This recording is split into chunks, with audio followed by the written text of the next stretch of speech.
Sewing Café Lancaster started in 2010 out of Transition City Lancaster. Yes, and I got involved in 2014.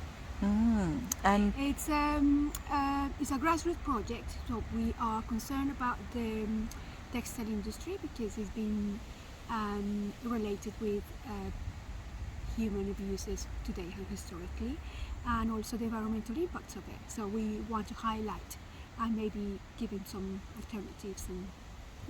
and you've got so many different projects going. Do you want to perhaps talk about some of them? Yes, we have natural dyes project. Natural dyes project. We have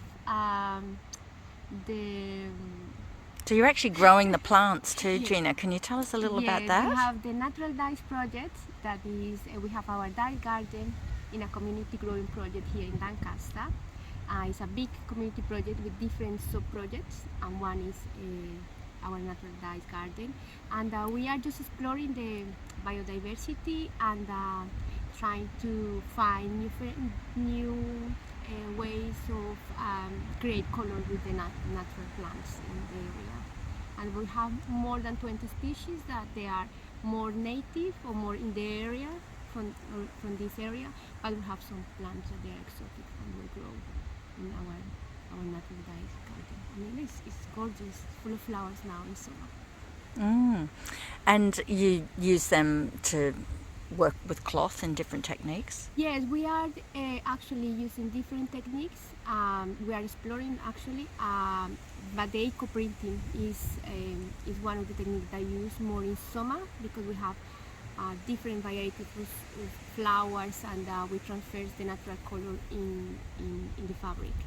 And yes, mainly with coreopsis, and we upcycle some clothes, and yes, that's the idea, to use natural colors, and that to grow the awareness about the negative impact in some ways of the artificial colors, but of course they are very important and we use every day, but yes, we just want to explore more that area. And are you using mordants to help fix the colour? We use some mordants, but particularly I sometimes I try just to use the natural color and just to check and just to explore with the natural color. But we use sometimes some mordants. And if you are mordanting, what are you using, just out of curiosity? Alum. Alum? And yes, mainly alum.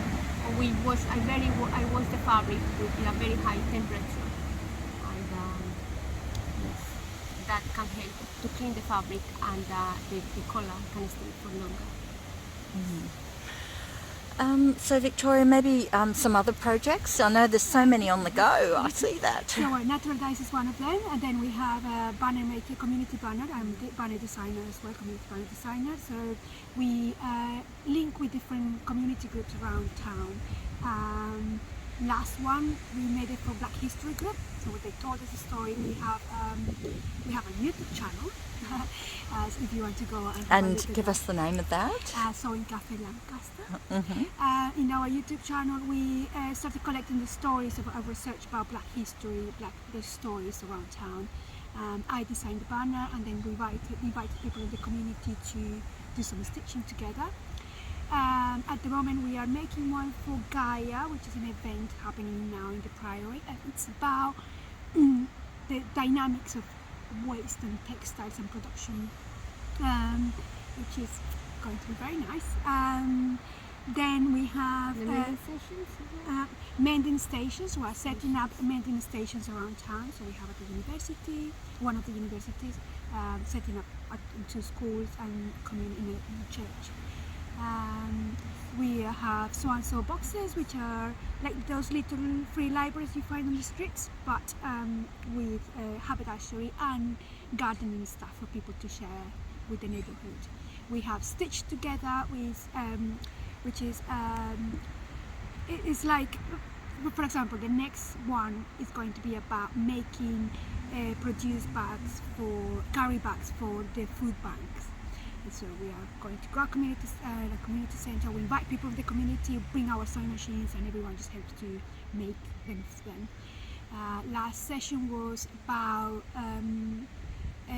little bags for the hospice, which are the projects we have.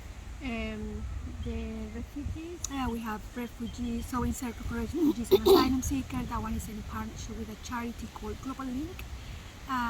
So we have run a weekly session with the refugees for them to practice their English and then to share skills. We have well-being projects. So we had an exhibition about lockdown. It's called Unlocking Lockdown. And also we have a research group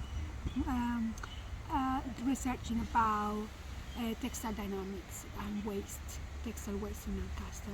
That is with the council and with Lancaster University and people around. So just thinking about the way that the group runs, because I think there's a lot of interest in the potential for this sort of thing, but sometimes it requires a lot of voluntary effort, doesn't it? And so could you tell us just something about the way that you operate, your links into the university and the council, and how you might be able to be deriving some reward for your effort, like financial reward?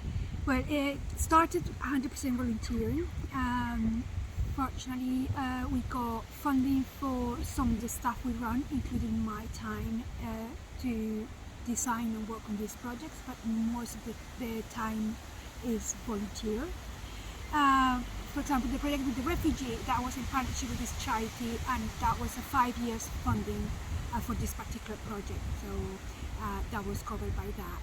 We are looking for funding to the next step with the research, for example.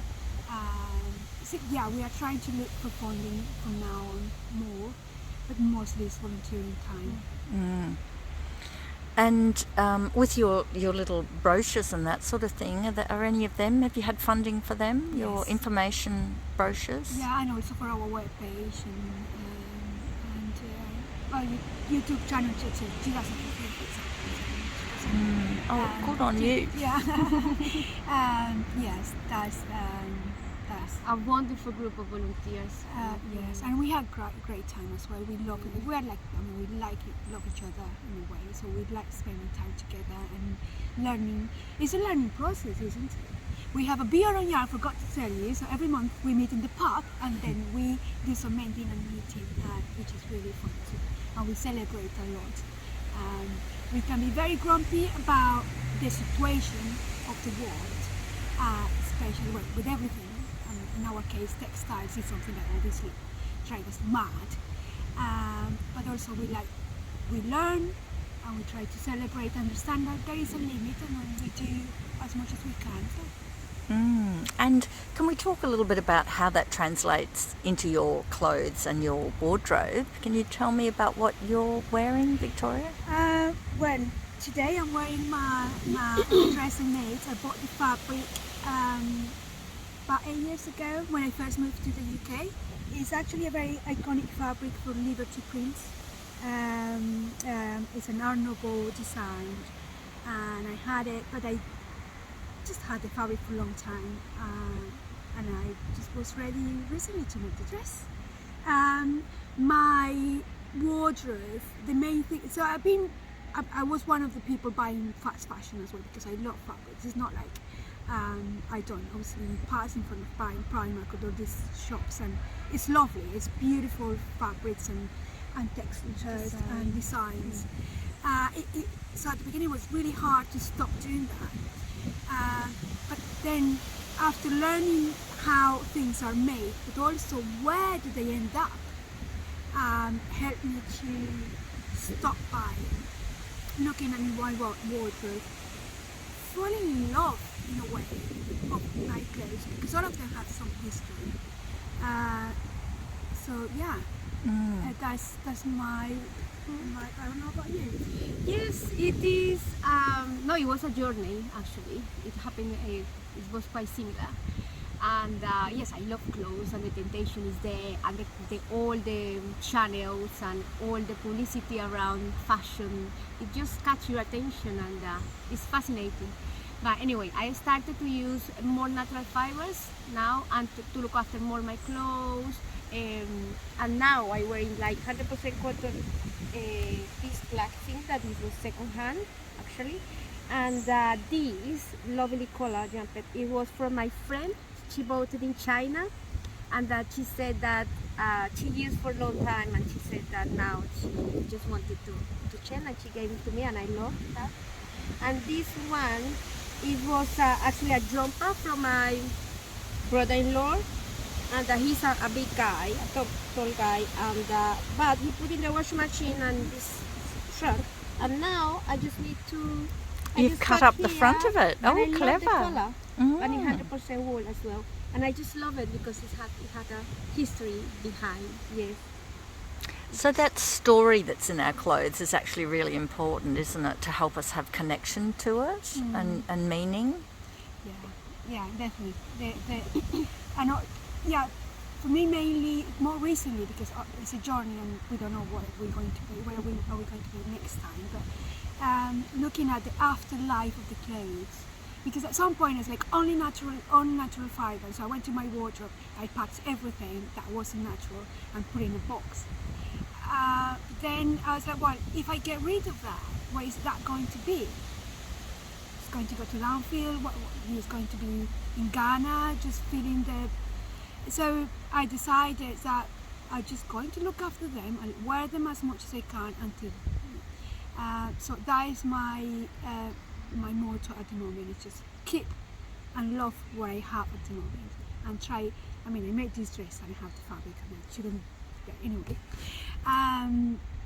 but it's just trying not to get as much and enjoying and experimenting with the different things that we've been collecting for years. Upcycling, doing embroidery in the holes. Yes, yes.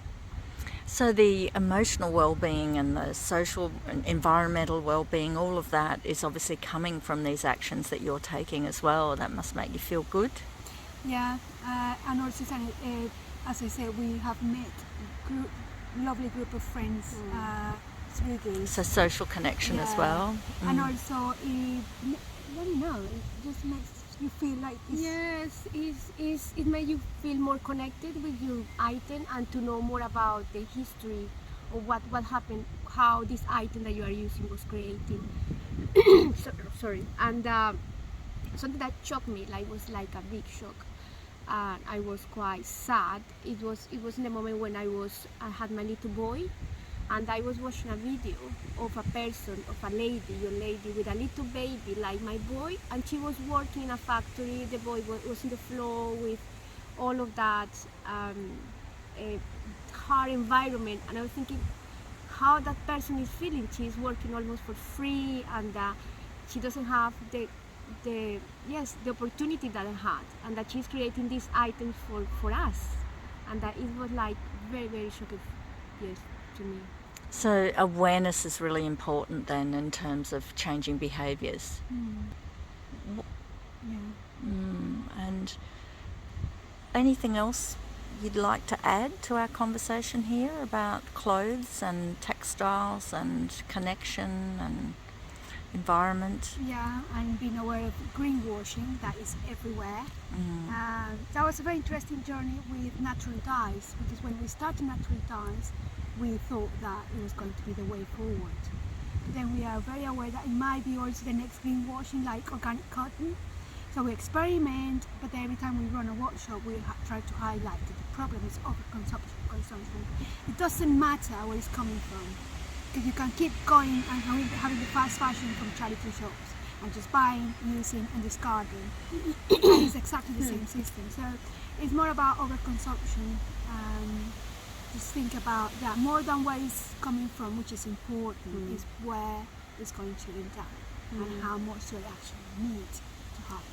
So this is culture change, isn't it, in the way that we dress? Yes, and with natural dyes, it depends as well. It's quantity as well, because with the mordant, as you said, the mordant had an impact in the environment, and yes, just to have the balance is how you are going to.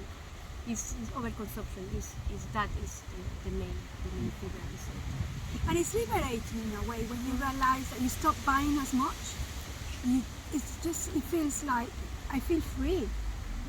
Like I don't have to have that pressure of, I don't know. You have more time because you are not in shop like looking for clothes, and but we know for some people it's very important that experience is like a hobby, to go to different shops and buy every week or every month an items and go for a coffee and go to try different clothes. It's like a way of living. It's like a new hobby, and I know that it's important for some people that.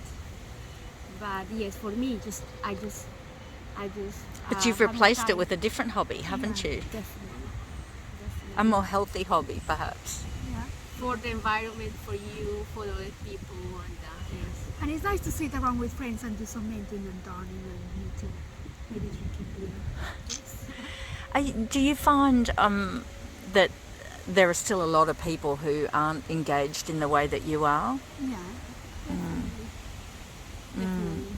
But I think now it's growing more than awareness. Now I can see with some projects that we are doing, I can see people like interested, especially young generations. For example, in the project with the boxes, I can see